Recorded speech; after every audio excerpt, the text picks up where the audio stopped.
Bonjour. J'ai eu plusieurs demandes sur la vidéo que j'ai faite qui se trouve sur mon site internet dans l'onglet Capsule thématique. Cette vidéo-là, vous la retrouvez dans Comment se brancher à sa guidance et ouvrir son canal. Donc, c'est certain que, comme je le dis tout le temps, il y a plusieurs façons de se brancher à sa guidance et d'ouvrir son canal. Dans cette vidéo-là, je montrais une façon. Il y a autant de façons qu'il y a de gens. Mais il y a des personnes qui venaient souvent à mes enseignements puis qui m'ont dit, il y a quelque chose que tu fais au niveau des dessins qui est très... c'est intéressant comme image. Ça l'image bien le propos. Ça serait le fun que tu refasses cette vidéo-là en intégrant cette image-là. Ça nous permet vraiment de mieux visualiser. Donc, l'image dont on parle ici, c'est que j'amène cette idée-là du grand soleil central, on voit bien, oui, du grand soleil central, ici, OK, et on peut l'appeler Dieu ou on peut l'appeler la source, comme on veut. Donc, moi, je vais l'appeler la source pour rester dans le neutre, puis pas heurter les convictions de chacun. Donc, on voit ici le soleil qui est la source. Et souvent, je vais dire, tu sais, je pars d'une idée qui m'est venue comme ça, où est-ce que je me dis, on va prendre pour acquis que ce rayon-là, c'est votre rayon lumineux. Donc, c'est la part de vous qui fait partie de la source. Et moi, j'ai aucune idée pourquoi est-ce que ce rayon-là s'ennuyait où il était, mais il a décidé de venir vivre une expérience humaine. Donc, il a dû traverser un voile ici qu'on va appeler l'oubli, OK? Donc, ça, il a traversé le voile de l'oubli. Et pour se manifester dans la matière, il a fallu qu'il prenne un aspect humain. Donc, il a pris un véhicule humain, qu'on pourrait ici appeler Myriam, ou qu'on pourrait appeler votre nom. Donc, il a pris un véhicule humain. Sauf que la seule raison pour laquelle cette entité-là est vivante, c'est pour venir manifester son rayon, donc sa lumière. Si on ne manifeste pas notre lumière, on n'est plus vivant. Donc, on a besoin d'être cette lumière-là pour être vivant. Et c'est pour ça, quand on se sent s'étioler, quand on sent notre vitalité s'amenuiser, c'est qu'on n'est pas en train de manifester la lumière qu'on est venu manifester. OK? Donc, à partir de cette image-là, moi, je dis tout le temps que le rayon se loge dans notre plexus, au centre de nos émotions, hein, qui nous disent tout le temps quand est-ce qu'on est à la bonne place ou non, et au creux de nos entrailles. Si on veut savoir comment se brancher à sa guidance, moi, je pars de là. Et je monte, donc on visualise notre plexus et on monte le long de notre tube lumineux.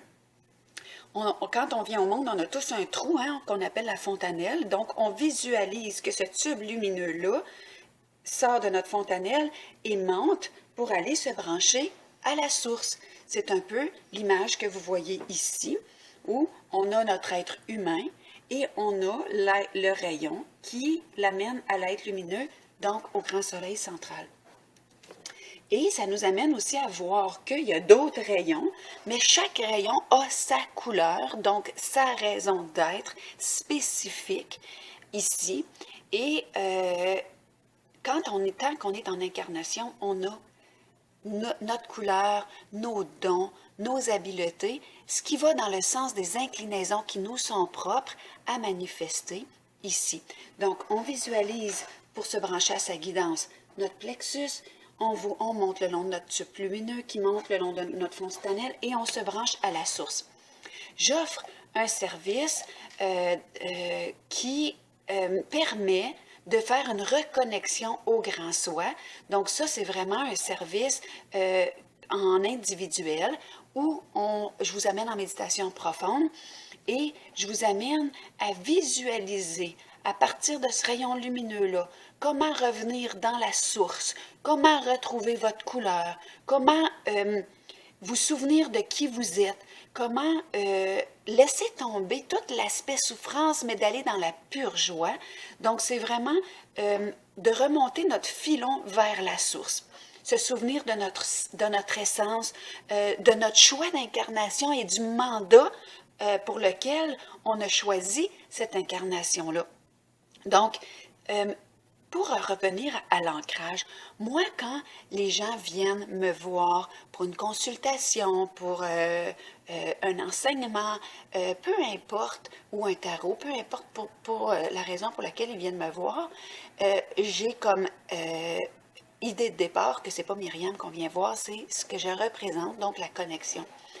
Et je choisis toujours de partir de mon plexus en respirant profondément sans me mettre de pression et de remonter en visualisant que ce canal-là se nettoie de mes difficultés émotionnelles personnelles et que cette lumière de la source prend de plus en plus d'amplitude dans mon canal et que je vais me brancher directement à cette guidance-là où le rayon de la personne qui vient me consulter rejoint le rayon de la source. Donc, je me demande à la source que son rayon, donc son mandat d'incarnation, comment je dirais ça, ses vues, ses intentions d'incarnation se disent au travers moi à cette personne-là. Et on visualise que ça descend au centre de notre plexus, que ça l'irradie autour de soi. Et pour aller un peu plus loin, on peut visualiser que à partir de notre plexus, ce rayon-là ou cette lumière-là descend dans nos racines, descend au cœur de la terre-mère. Parce que moi, j'ai pour mon dire que si on est ici avec ces idéaux et ces quêtes, d'émergence, ça ne doit pas être parce qu'on est à notre première incarnation. Donc, j'ose croire que ce que j'ai appris au fil de mes nombreuses incarnations, ça ne s'est pas volatilisé avec chaque mort que j'ai vécue ou chaque transition au travers desquelles j'ai passé. J'ose croire que j'ai laissé un héritage. Donc, pour ceux qui ne savent pas c'est quoi les annales akashiques, c'est comme si vous pouviez visualiser qu'au cœur de la Terre, il y a une grande bibliothèque où tout ce qui a été appris par tous ceux qui ont passé au fil des siècles, c'est stocké là.